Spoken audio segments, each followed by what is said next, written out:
जी माँ जी हमके माफ कर दी ना।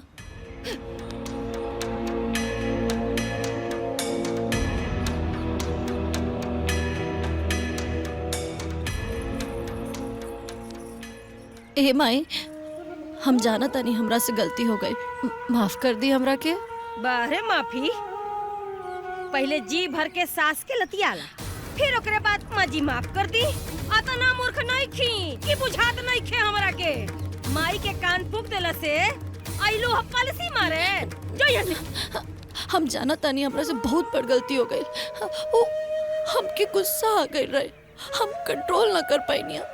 हमके माफ कर दी ना माँ जी। माफ करो। ऐसी रिसियाई मत कर दी ना माफ। हट।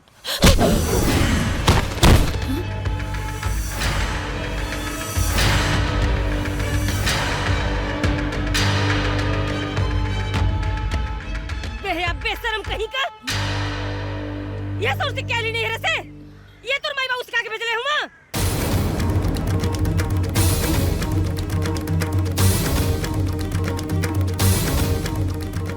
अरे सबसे बड़ा गलती तो हम कैले बानी जो अपना बेटा से तोर बियाह कैले बानी। बेशरम बेहया कहीं का बेदखल कहीं का थूकता नहीं तोरा पर। आज से ना तोरा हाथे का खाब और पानी पियब। हट जा हम राखी के सोचा से। तो क्या आवता रवा कि खाना खियावे पानी पियावे।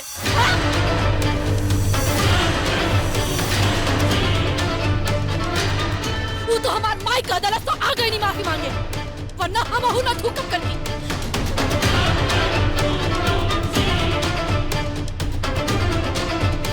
आजीवन बिना सास के रह ले, लेकिन हम के ना चाहिए ऐसी करकसिन सास।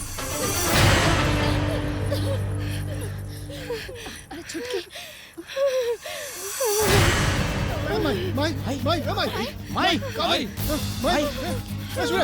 डॉक्टर को बुलाओ। अरे डॉक्टर नहीं, एक गिलास पानी पिया है। हाथे का चाय नहीं और उनके हाथे का पानी नहीं। कुंजनवा तय चाय बनाओ, तय पानी पियो हमरा के। अपने लोगन आज से हमार खाना पानी रहना सब एक द्वार पर। हाँ ठीक है माई। कुंजनवा माई जोड़ीटा बनाओ चाय रे। ठीक है माई। हमारा हो जाए माई, हो जाए माई, माई हो जाए माई, माई माई शांत रह माई।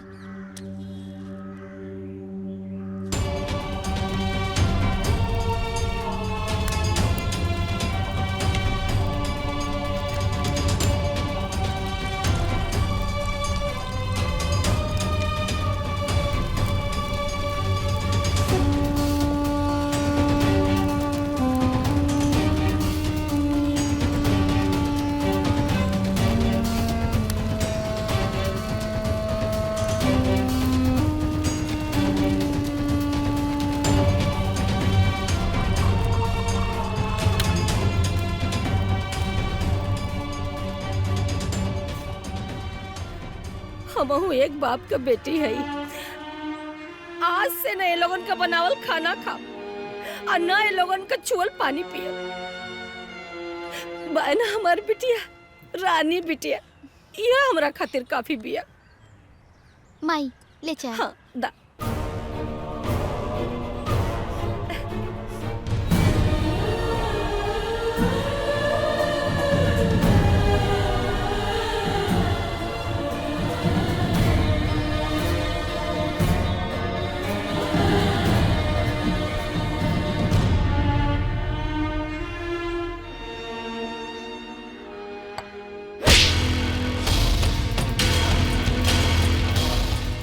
में रखवा का तो दादा डली है, हैं? हतो न जाने मिल के कब से इहे चाय बनावत रहला लोगन, हैं? बाप रे बाप, बेटियो कोनो लायक नहीं खे। मैं दूसर बना देता नहीं। चुप, भाग यहाँ से। भल रहती रूपा तो लोग लगाते लूका।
का भइल माई? काहे रोता रे? काहे रोता रे माई? माई हमनी तहार बेटा बानी सन, अब हमनी से छुपाइबे तो केकरा के बतेबे? अब बताओ तो सही, अब काहे खातिर रो रहल बाड़ी? अपने किस्मत पे रोता नहीं है बेटा।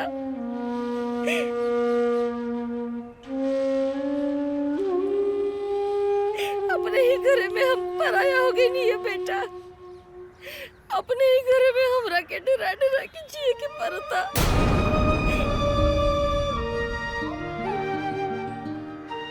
अरे जौना घरे को हम मलकिन, ओ घर में एगो गैर के लड़की आके हमरा के आंख दिखावतिया।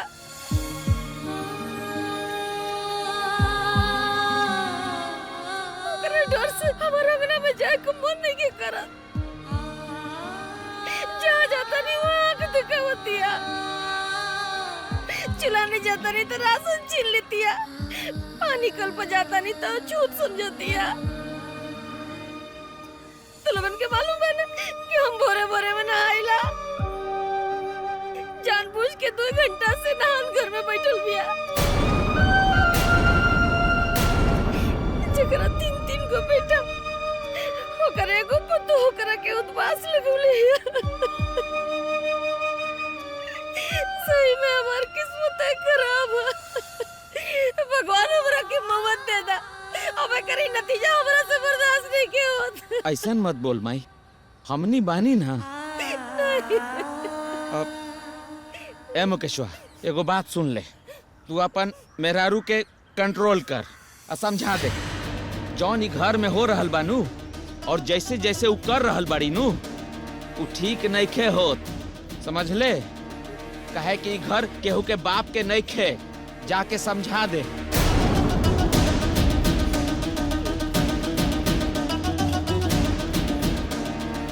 ठीक बा, ओकरा के आजे हम समझा देता है।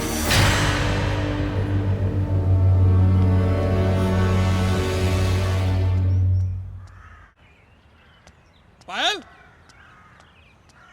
पायल, पायल, का भइल? का भइल का? अतना दिन से ये सोचत रही कि अब सुधर जाइबू, अब सुधर जाइबू, अब सुधर जाइबू, बाकी ना तू तो कीरिया खा के आइल बाड़ू घर में कि अब सुधरबे ना करब। अतहर इतना हिम्मत होती कि हमारा माई से आंख लड़ाइबू।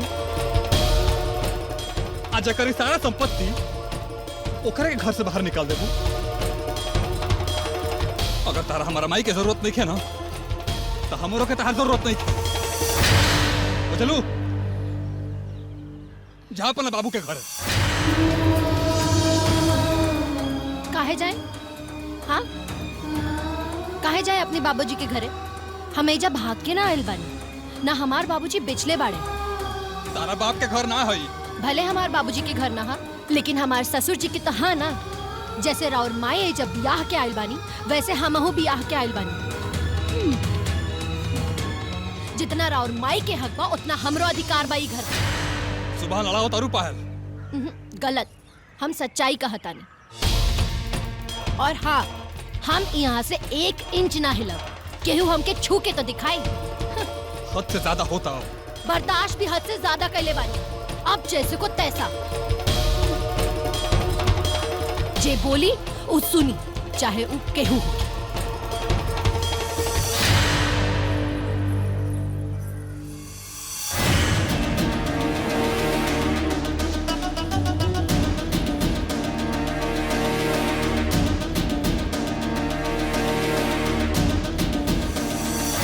कनियावा एकदम ठीक कैलसिया। आ छोटकू के देख लू एकदम गनगना के ओकरा के सीधे घर से बाहर निकल के धमकी दे देला। तो देखनी है ना कैसन जोर के तोर जवाब मिलल ह। ई मर्द लोग के एक के बात रहेला, निकल जो घर से। हैं अपना बाप के यहाँ आइल बड़े हैं, बताई दी ऐसन जे हमनी कहीं बिगल फेंकल आइल बनी का? अरे ये जो मर्द लोग बानू वो मेहरारू सन के एकदम हलुआ समझला, हलुआ हैं। बियाह क के ले आके सीधे अपना घर के गुलामे बना देला। तरकारी काटो, सब्जी काटो, बर्तन धो, कपड़ा धो, पोछा लगाओ, ओकरा ऊपर से इनका लोग का डांटो सुनो। खाली डांटे ना, खोबसन भी सुना कि अपना नैहर से का लेके आइल बड़े। मतारी बाप का संस्कार देले बा? हाँ? और सुनी इनकर लोग के मतारी बाप कौन निमन संस्कार देले बा? हाँ तो देखत रह, अब जय विजय हो के रही।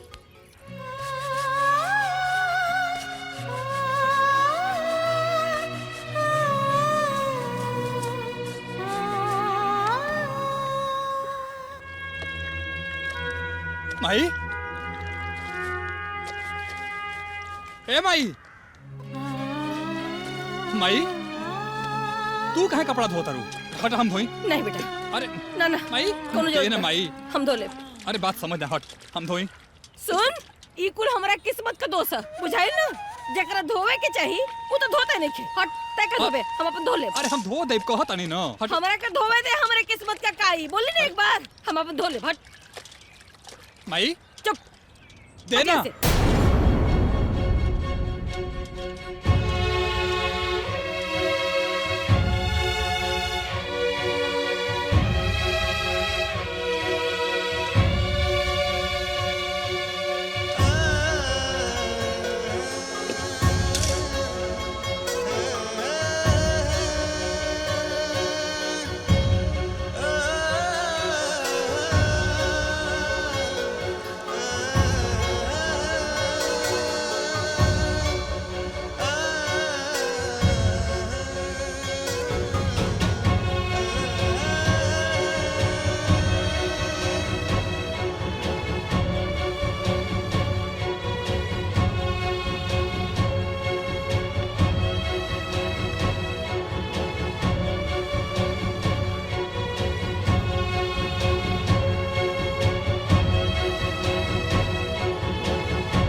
माई हट ना, खाना हम बना देता नहीं। ना हमरा के हमरा दुर्भाग्य से लड़ा था।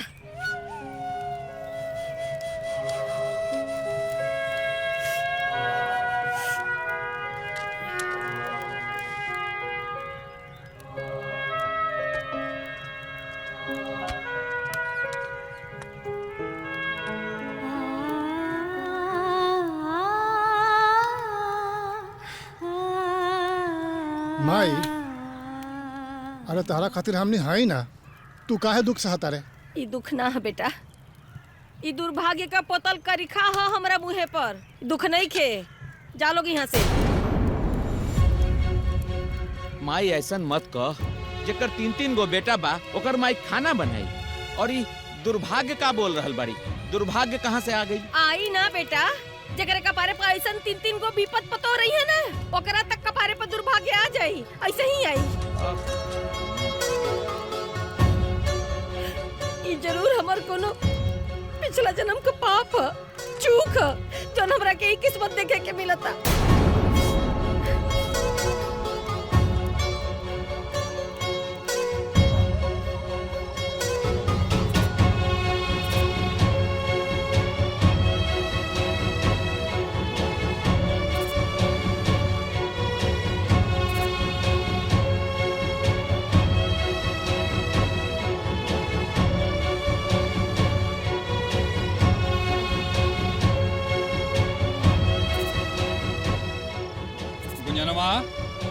आई माई अपना हाथ से अपना गोड़ में तेल लगावती आते बैठ के खिलौना खेलता रे मोबाइल में। हम कहनिया, लेकिन माई हमसे मालिश नहीं की करावत। अच्छा ए रमेश, हाँ भैया, माई के गोड़ हमने दबावल जाए।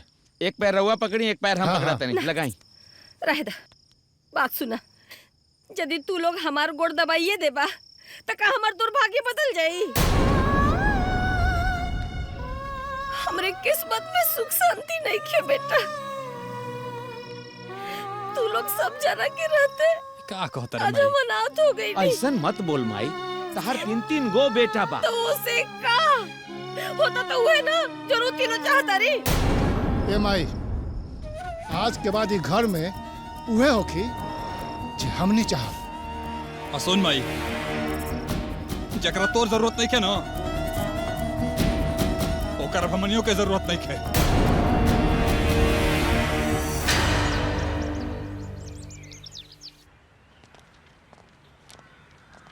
पायल, पुष्पा, राधिका, पायल,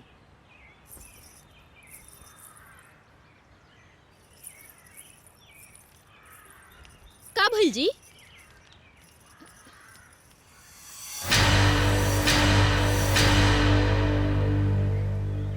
ये कहा जी? तलाक के पेपर।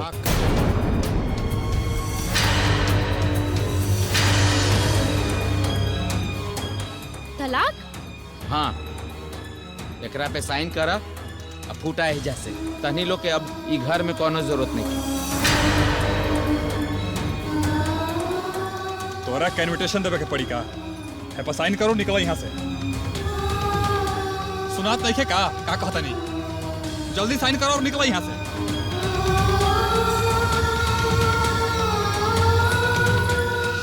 रवा का लागता ई पेपर के दम पे हमनी के रिश्ता जुड़ल बा। माने ई मांग के सिंदूर, अग्नि के फेरा, शादी के 7 वचन, इन सब के कोनो वैल्यू नहीं खे। हाँ?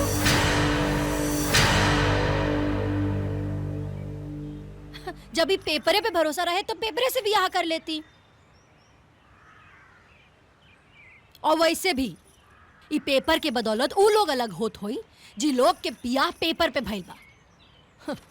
हमनी के अग्नि के 7 फेरा ले ले बानी और हमनी के अग्नि के फेरा पे भरोसा बा।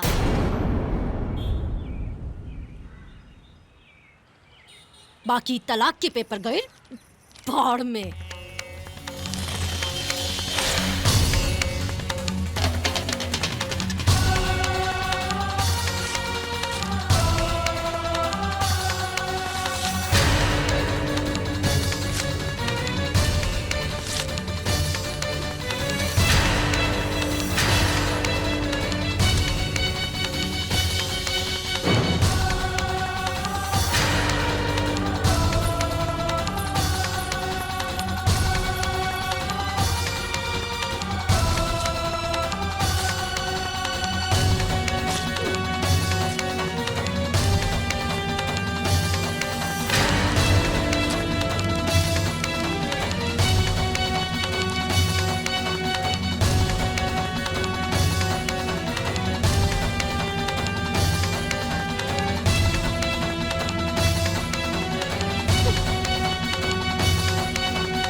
के तो हम बहुत बढ़िया से समझाई, ओकर तू चिंता मत कर।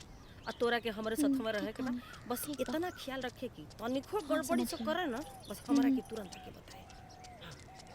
बाकी तो अरे देखा कैसे ठंडा गइल बाड़ी। अरे पतोहिया ना इनके नाक में नकेल डाल देले बिया। अरे हम तो सुनले बानी कि छोटकी पतोहिया अंगना में आइल गइल बंद करवा देले बिया। अरे इहो पतो पे ना कम जुल्म नहीं की कइले। बड़का बेटवा कैसे सिखैली पढ़ैली कि तलाक तक बात पहुंच गई। अब पतोहिया ना इनकर औकात याद दिला दिलस। इनके खातिर सही भइल बा, जैसे रहली वैसे पहले बाड़ी। यही से कहल जाला जैसन करनी वैसन भरनी। बढ़िया भइल। सही कहा था। सब पतोहियन के दबा के रखले रही। घर से लेके गांव तक हमार बेइज्जती करा के दैले बिया। हम नहीं, बहुत हो गए। बस बताओ तनी तोरा के हम।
डॉक्टर साहब पायल ठीक बाड़ी ना?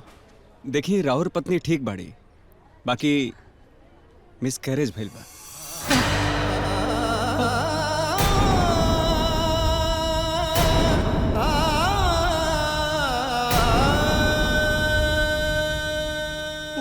माही बने वाला रही है।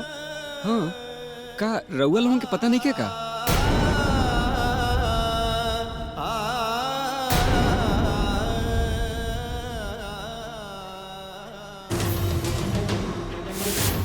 हम माफी चाहता नहीं, बच्चा के ना बचा पाऊनी। ऊपर से गिरला के वजह से पेट में बहुत चोट लाग गल रहे, यही से ही भइल बा। ओके भैया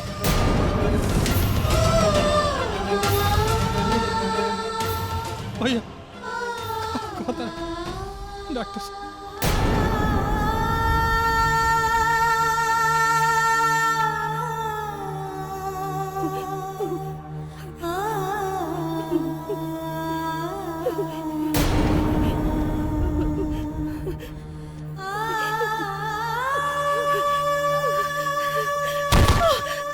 माई ए माई माई का भाई माई माही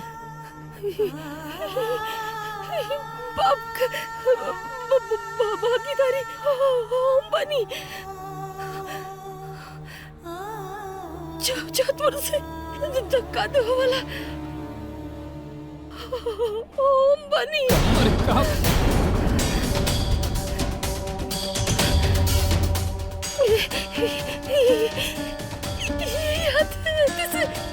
हम अपन नाश कर देनी। हमरा के नहीं की पता कि मारी बने वाला भी है। माई तू एगो औरत होके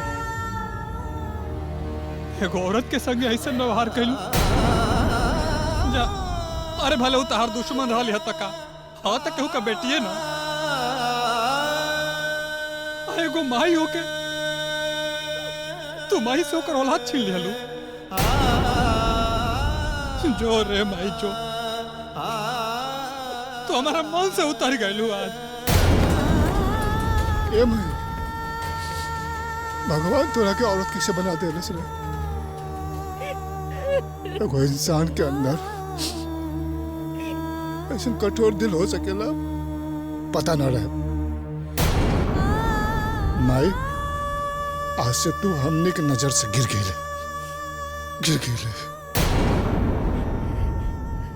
हाँ माई, अतना घटिया कुकृत्य करे वाला औरत के जमाना तो डायने न कही माई। रे ए बचवा बेटा ये सब कर दोषी सिर्फ हम है और क्यों दोषी नहीं किए कर दोषी सिर्फ हम है।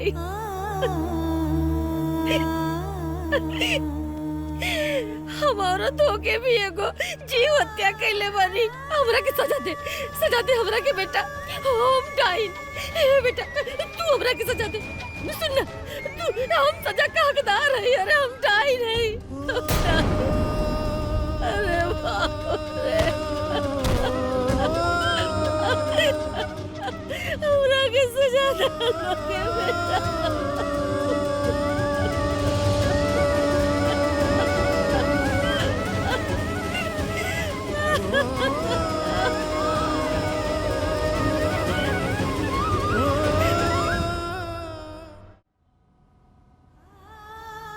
हम क्यों ना मुंह से तो से झूठ बोली। अरे पायल हम इतना गहर हो गए बानी हो, तुम आई बने वाला बाड़ू। ये बात हमसे बतावल जरूरी ना समझ लो।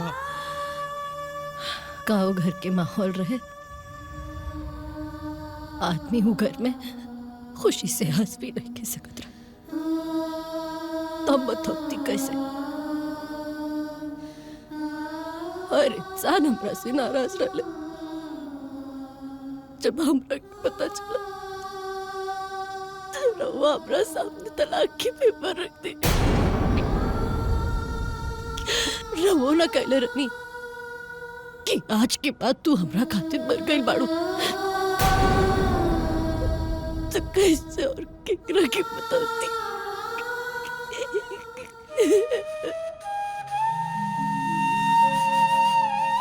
एकर दोषी हम बनी। हम अपना हाथे से अपना वंश के मार देनी।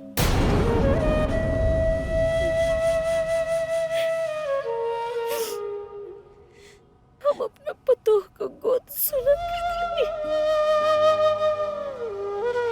भगवानो माफ ना करिए हमके बिटिया। हमारा माथे पर कुलगा दिन का कलंक लग गई।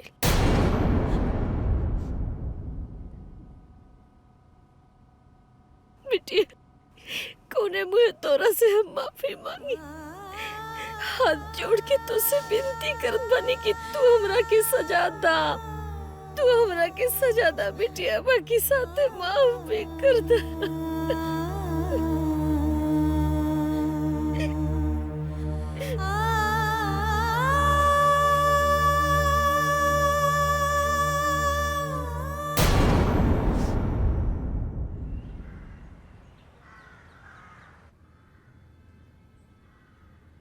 ए माई,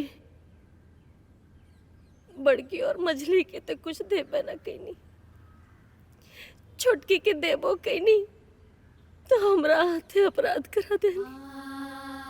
माई अपने पतोह को गोद हम सुना के देनी। माई ये घरे का चिराग हम बुझा देनी। माई ये गलती का पछतावा कैसे करी? माई कैसे करे? भाई हमार उम्र लेला, हमार सारा पुण्य का फल हमरे पतोह के देता। हमरे पतोह का गोद भरता भाई, हमरे पतोह का गोद भरता भाई। चलो चलो ना ना ऐसे मत करी। ए घर में इंसान ना जल्लाद लोग रहेला। तारा के 1 मिनट अभी हत्यारन के बीच में ना रहते। चल आई जाते। कौन कौन गलती ना भइल तारे घर में? रुक जाए प्लीज। तारा के 1 मिनट ना रह दे वो अभी घर में। जेकर रहे के बाऊ रहे घर में। जाता नहीं हमनी के रहो चैन से खूब। चलो हो चलो आई जाते। नहीं नहीं मुकेश प्लीज रुक जाए देखिए।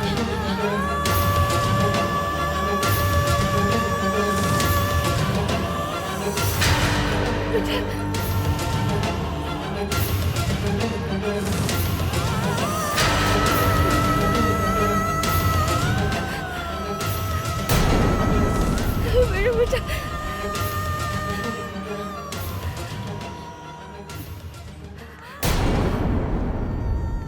जौना बात से राउर मन में सब लोग के प्रति नाराजगी बा, ओमे केहू के कोनो गलती नहीं के।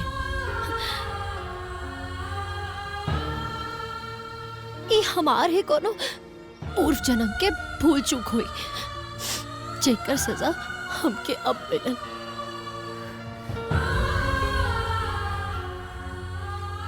और ऐसा तो नहीं खे ना कि अब हमार जीवन खत्म हो रहा बा।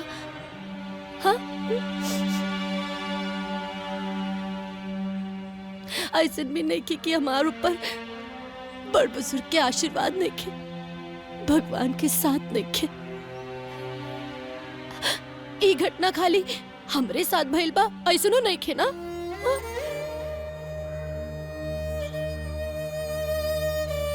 चिंता मत करी, जौन भी होए बहुत अच्छा होए। बाकी हम ही घर और ये लोग के छोड़ के नहीं खी जा सकते।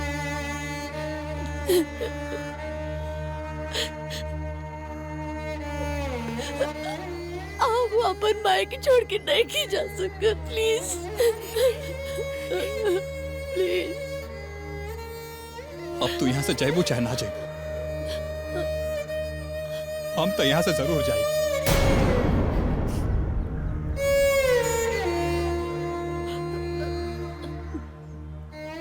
ठीक बा, जाई रवा जा सकता नहीं।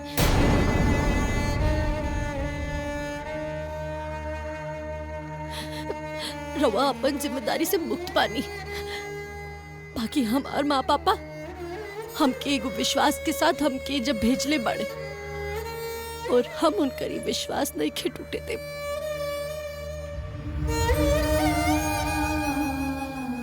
चाहती हम रखे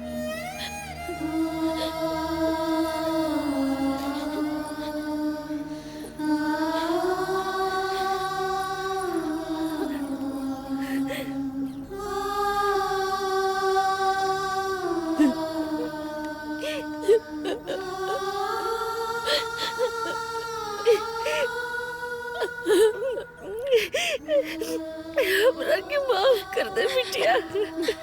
ना माँ जी, हमरा साथ जौन कुछ भी भइल बा ओकर दोषी रहू अपना आपके बिल्कुल मत मानी।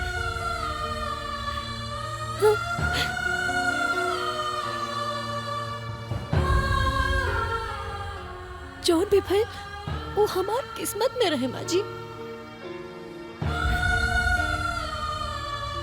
और हमरा पूरा विश्वास बा कि राउर आशीर्वाद होके हमरा साथे ना तो हमरा साथे सब कुछ शुभ शुभ होके। कहीं कि रहुआ हमार माए बानी ना, है ना?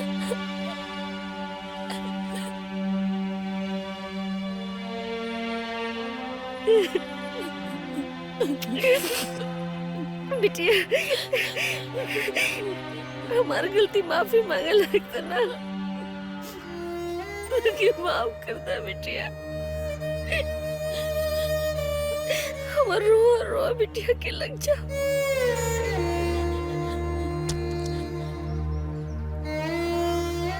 दुनिया का सारा खुशी तोरा के मिले बिटिया।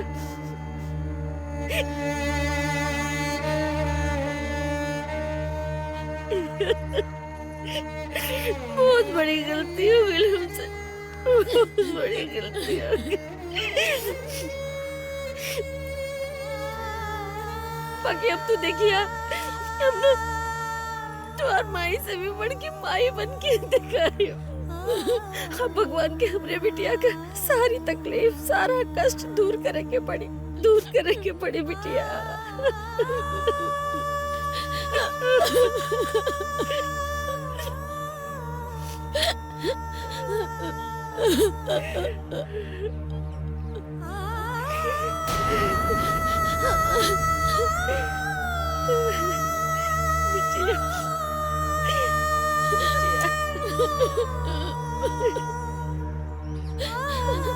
माफ करना बिटिया।